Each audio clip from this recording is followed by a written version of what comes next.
YouTube, it's me, Bergie, and I'm here with another book review. Today I will be reviewing The Infinite Sea by Yancey, the second book in the series. And I have to say, it wasn't as good as the first book, but it definitely was still a good book. I mean, with a lot of series, you don't expect to have the second book really come to the same height as the first one, because the first one you're being introduced to the characters and the plot and the story, the setting, and all that kind of stuff. So you get a lot of more interesting information, I guess, in the first book than you do in like the second one or even third one and that kind of stuff. But I won't know if this book was a total flop until I read the rest of the series, because I'm one of those people who understands that you need to have books that just kind of are not very interesting to read, but they're necessary for the overall plot in the entire series. So that might be this book. But I don't know. It was still, I'm saying it's still a good book. It wasn't as bad as the sequels to the Maze Runner series. So it is still a good book. It's just not as good as the first one was, which is a little sad, but what you gonna do? Also in this book, there was a lot less things happening, and that's probably why it wasn't as good. But like I said, it's probably just setting in motion other stuff that'll probably come into other books. So it's still necessary, obviously.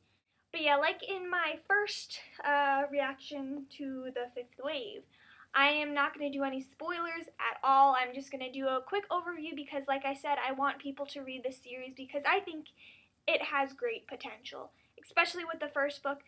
I mean, like I said multiple times already, this one wasn't as good, but I feel like the series is still going to end up going well.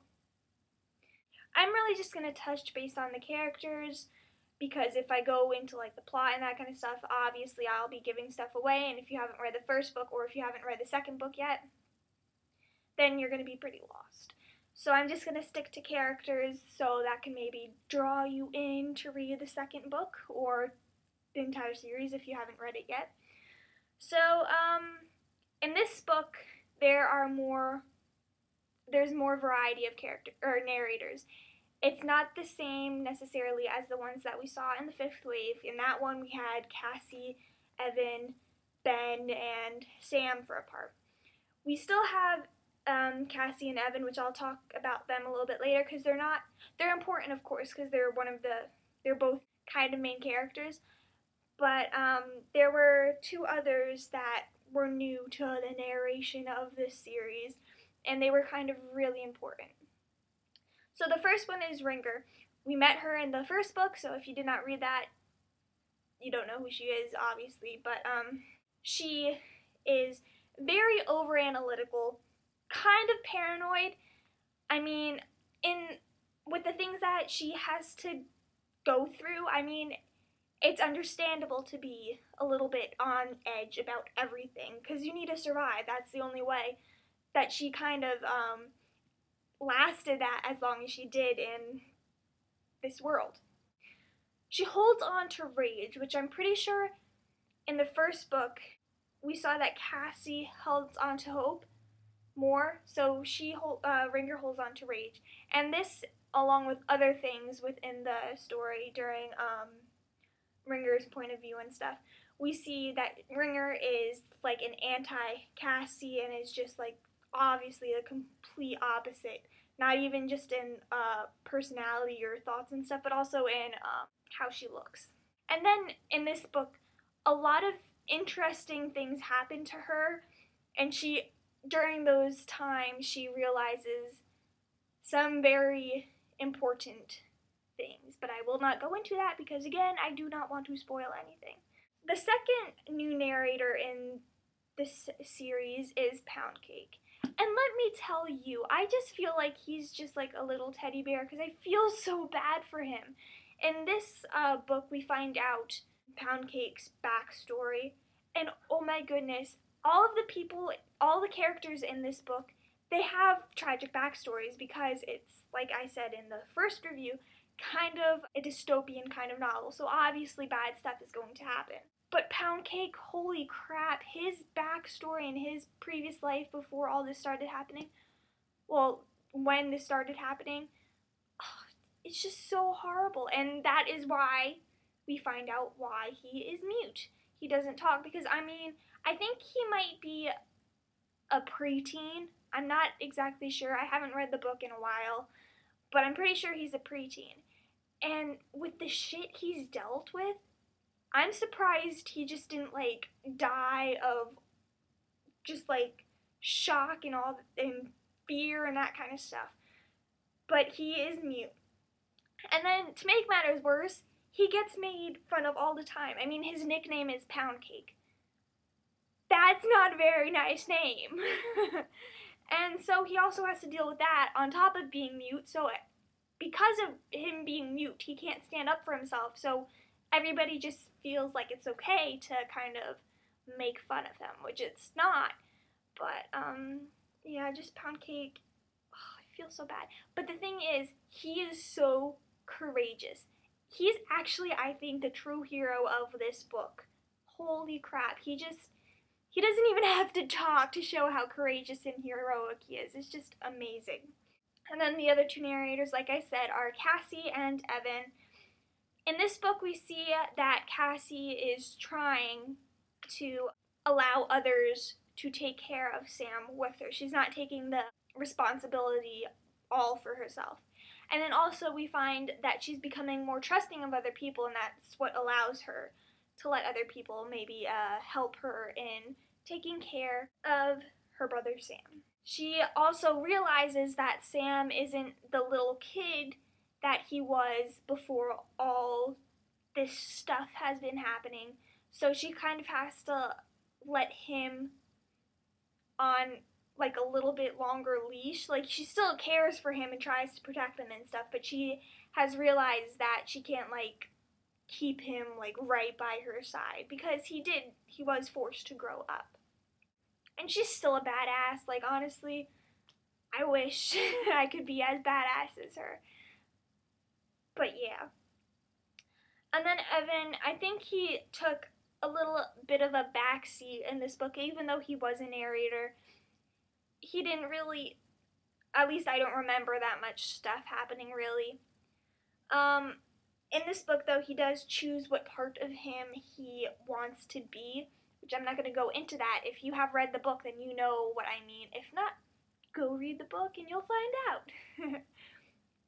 Okay, as for other characters, there's a couple I want to talk about, and most of them are ones that we have seen in the previous book. First is Ben. He tries to be the leader of the group of people that he is with, and from the most part he is successful. Of course, Cassie hasn't been used to being in part of a group for a long time, so she's kind of hard to take orders from him and stuff.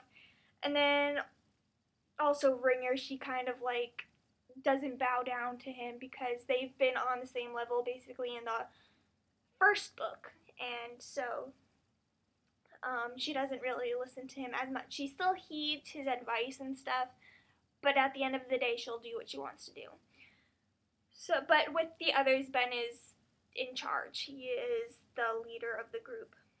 And also, because he's trying to be a leader, he's trying to keep everybody from dying. He wants to make sure they all survive. And to do this, he thinks he's willing to sacrifice morals and that kind of stuff in order for them to survive. But there's one point in the book where he's just like, I can't do this. There's no way I would ever live with myself if I did this. So he kind of had to let Cassie get the reins for that part and choose between morality and immorality. Again, I'm not going to tell specifics. Sam is still so smart. There was so many instances where he proved how intelligent he is for his age. What is my hair doing right now? Yeah, he's just so smart. And then in this book, he finds out what happened to his and Cassie's father, and he kind of blames Cassie for it, which is, of course, understandable. because he wasn't there in the situation. He doesn't know what was happening. So I think it would be, anybody would think the same way, especially if you're a little kid. And he gets over that after a while, so that is good.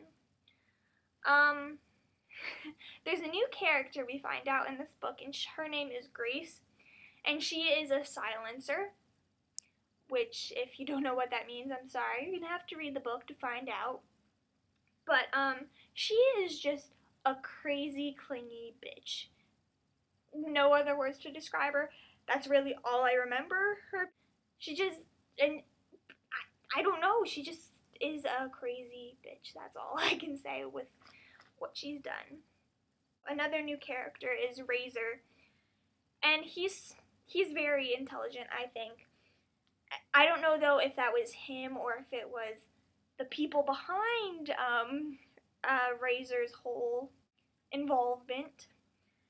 But he seems smart because of the way he tries to convey information to Rinker during a point in the book. And because of this, I can't tell if Razor is just a good guy or an asshole. I don't know. Hopefully in the next book we'll see him again. I'd like to see him kind of choose the good side, but I don't know. And then lastly, Vosh. Nothing more to say other than he is still a douchebag. Still a douchebag, and I want him dead. I want him dead. If there is one thing I want to happen by the end of this series, I want Vosh dead. I don't care who does it. I just want him to die a painful and slow death.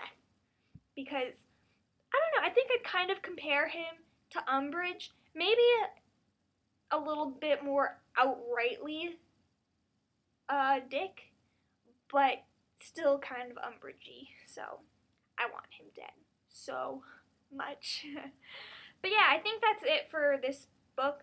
If you haven't already read this book or The Fifth Wave by Yancey, I recommend you do so. Because like I said, The Fifth Wave I think is going to be my favorite book of 2015. And you might as well finish the